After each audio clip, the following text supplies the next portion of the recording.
তিন জিনিসে মানুষের পরিবর্তন হয়। বুজুর্গদের এটা অভিজ্ঞতা, ওলামাদের। এক নাম্বার হলো এই চোখের দৃষ্টি। কোন আলেম ওলামা আল্লাহওয়ালা ওনাদের এই নজর পড়লে কারো উপরে তার জিন্দিগি পরিবর্তন। দিন হোতা হ্যাঁ বুজুর্গোं की नजर से बड़ा। দুই নাম্বার হাতের স্পর্শ দ্বারা পরিবর্তন।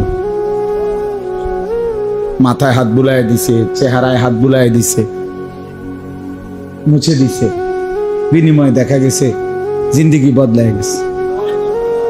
দাড়িবিহীন মানুষ দাড়িওয়ালা হয়ে গেছে। মানে দিলের মধ্যে একটা জিনিস লাগছে যে আরে হুজুরে আমার এইভাবে আদর করে দিল, যা ছেড়ে দিলাম না ফরমান। এর দ্বারা অসংখ্য মানুষের পরিবর্তন হয়। আরেকটা হলো হৃদয়ের উত্তাপ, মানে দিলের দরদ, দিলের ধড়কন, অন্তরের নড়াচড়া।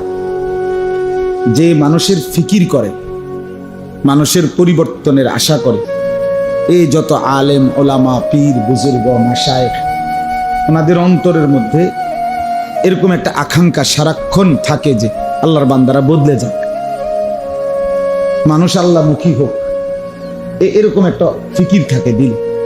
এরকম কোন দিলওয়ালার কাছে যদি কেউ বসে, সোহবত, সান্নিধ্য, সাহচর্য, সরাসরি বসা, এই দিলের এই ধরপর, দিলের এই উত্তাপ, আল্লাহ পাকের মহব্বত মারেফাতের এই দিলের নড়াচড়া, এটা ওই ব্যক্তির দিলের মধ্যে ট্রান্সফার।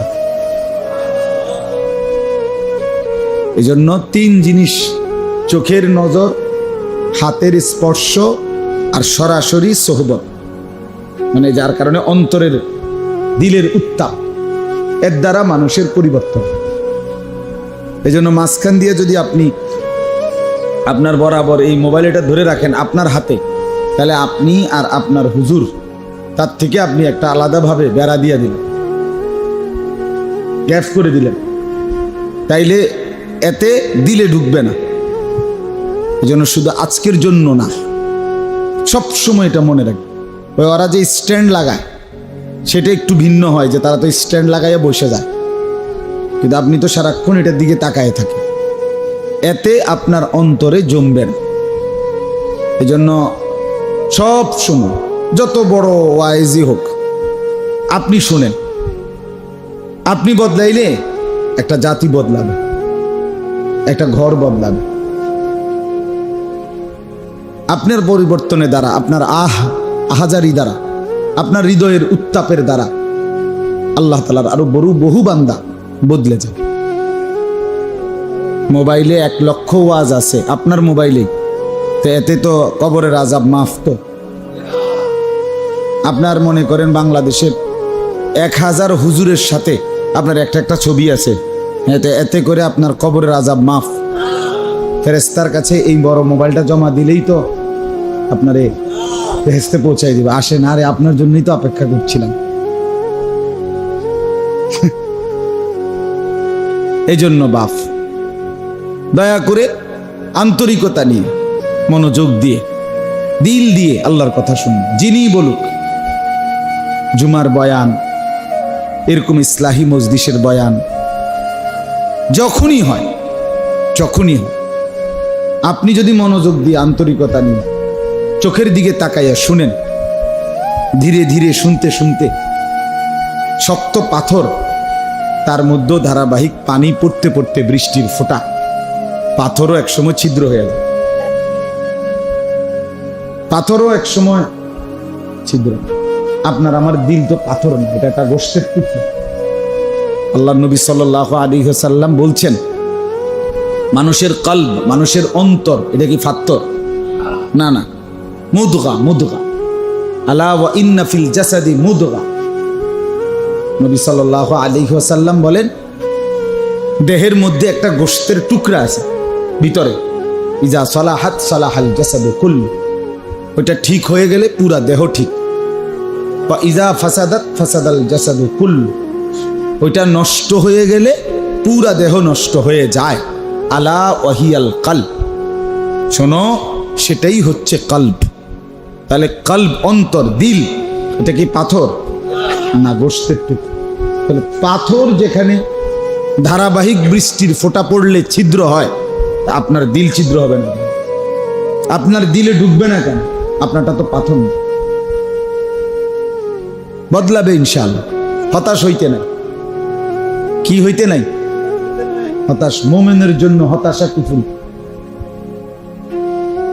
আজকে এক মাদ্রাসায় আমি জোহরের আগে গেছি, ওনারা কমিটি, মাদ্রাসাটার অবস্থা একটু দুর্বল হয়ে গেছে, 41-40 বছরের পুরাতন মাদ্রাসা। তো কমিটির সদস্যরা আমার বলতেছে, হুজুর আমরা হতাশ, আমাদের আর কিছু করার নাই, মাদ্রাসা আমরা কি করবো আমি বুঝতেছি না, আপনারা আনছে, আপনারা যদি ওদের পরামর্শ দেন, ওদের শোনেন প্লিজ। তো আমি প্রথমেই বললাম যে আগে এই কথার সংশোধন হোক, পরে যা ওই শুনবো পরে। আগে এই কথা বলেন যে আপনারা হতাশ, এই কথা উড্রু করেন। মুমিনের জন্য, কোন মুসলমানের জন্য হতাশা কুফরি, জানেন এটা? মুমিনের জন্য হতাশা কি বলেন সবাই? কোন মুসলমান কোন অবস্থাতে হতাশ হইতে পারে না। হতাশ হওয়া কুফরি, কুফরি। কোরআনুল কারীমের মধ্যে আছে, আল্লাহ তাআলা বলেন, ওয়ামান ইয়াকনাতু মির রাহমাতি রাব্বিহি ইল্লা দাল্লুন। এই যে কোরআনের আয়াত, আল্লাহ তাআলা বলেন আল্লাহর রহমত থেকে হতাশ হয়, নিরাশ হয় একমাত্র সে পথভ্রষ্ট গোমরাহ যে। তাহলে মুমিন কি হইতে পারে না? হতাশ হবে যে দাল্লুন, গায়রিল মাগদুবি আলাইহিম ওয়ালাদ দাল্লিন। এই যে ওয়ালাদ দাল্লিন, এই দাল্লিন যে বেঈমান, কাফের, পথভ্রষ্ট, সে হতাশ। আরো মজার উদাহরণ শুনেন, আমি ওনাগরও বলছি। ইয়াকুব আলাইহিস সালাম ছোট্টবেলায় ইউসুফকে হারায় ফেলছে, 10 ভাই মিলে ষড়যন্ত্র করে কূপে ফেলে দিছে। আপনারা জানেন, মানে আমি সংক্ষেপে বলতেছি মূল কথাটা।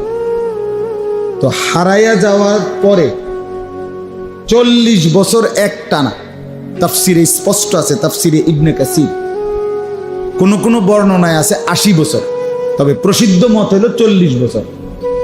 40 বছর পর্যন্ত একটানা ইয়াকুব আলাইহিস সালাম এই ইউসুফের জন্য আল্লাহর কাছে কাঁদছে, তার তালাশ, কাঁদছে আল্লাহর। ওয়াবিয়াদ্দাত আইনাহু মিনাল হুজনি ফাহুয়া কাযীম। কোরআনে আছে, কাঁদতে কাঁদতে, সূরা ইউসুফে আছে, ইয়াকুবের 2 চোখ সাদা হয়ে গেছে, অন্ধ হয়ে গেছে। কিন্তু 40 বছর পরে মিশর এবং কেনান সহ অতদ অঞ্চলে দুর্ভিক্ষ লাগছে। কেনান হলো, মানে ইয়াকুব আলাইহিস সালামের বাড়ি হলো ফিলিস্তিনে, এখন যেটা ফিলিস্তিন, এখানেই কেনান। তো ফিলিস্তিন আর মিশর কাছাকাছি। এই যে রাফা বর্ডার নিয়ে যে এখন সবচেয়ে বেশি তুলপাড় ইসরায়েলিদের সাথে, এটা তো মিশরের সাথে বর্ডার। ফিলিস্তিনের সাথে গুরুত্বপূর্ণ বর্ডার হলো মিশরের বর্ডার। তো এই কেনান, তো এখানেও দুর্ভিক্ষ দেখা দিছে, মিশরেও। তো মিশর, সবাই খবর পাইছে যে মিশরে অর্থমন্ত্রী যিনি, উনি এই দুর্ভিক্ষের কারণে সময়ে স্বল্প মূল্যে খাবার বিক্রি করে। চারদিক থেকে মানুষ অল্প অল্প টাকা দিয়ে দিয়া, স্বর্ণ মুদ্রা, রৌপ্য মুদ্রা দিয়ে দিয়া খাবার আনতেছে। ইয়াকুব আলাইহিস সালামও ওনার এই 10 ছেলেকে ওই মিশরে খাবারের জন্য পাঠাচ্ছে। তো 3 বার মোট তারা খাবার কিনতে গেছে, 3 বারে। তো আমি যেটা বলতেছি, 3 বারেই এই 40 বছর পরে 3 বারই ইয়াকুব আলাইহিস সালাম ওই 10 ছেলেকে দেওয়ার সময় বলছে, বাবা খাবারের জন্য তো যাচ্ছ মিশরে, কিন্তু আমার ছেলেটাকে তালাশ। ইউসুফকে কি করো? তালাশ করি। তো প্রথমবার, দ্বিতীয়বার, তৃতীয়বারেও যখন বলছে, ছেলেরা রাগ হয়ে গেছে। আপনারে কইলাম আজ 40 বছর ধরে হুদা কামে কান দেন, একটা কথা বুঝেন না, কিচ্ছু না। 40 বছর পর্যন্ত একটা ফুলাফান বাচ্চা থাকে, কই আছে না আছে।